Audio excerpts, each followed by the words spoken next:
I decided to get a doctoral degree because while I was pursuing my undergrad and my master's degree, I was fairly active in campus politics. And one year I was asked to help run the student elections at Carleton. And it was fairly early on in people's use of social media and blogging. And I was asked to, as one of my roles, was asked to figure out how to control the advertisements and political campaign messages that would go out through web-based applications.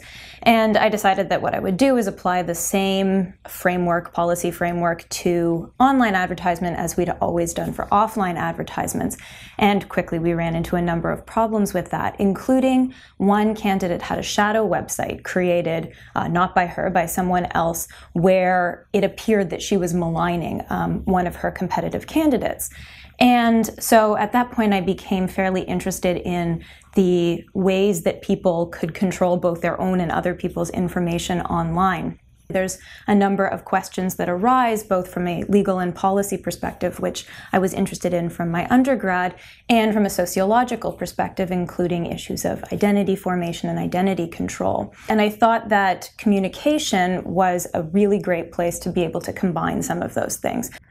So there were a number of things that drew me to Annenberg in particular when I decided that I wanted to do a doctoral degree.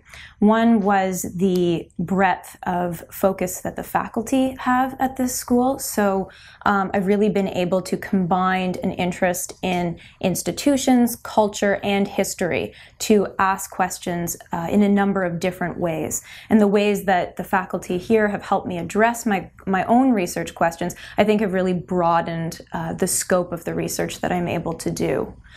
As well, because I'm interested in questions of cultural industries and media production and policy, being situated in Philadelphia, which in and of itself has a wonderful cultural life. It is between Washington, which has an incredible policy focus, and New York City, which has a great media culture industry. So the proximity to both of those places has been very important in my own research. Before I came here, I'd read a number of works by Joseph Turow and the research that he'd done on individual privacy and especially consumer privacy in the digital era. And that dovetailed very nicely with some of the things that I was thinking about around control of personal information.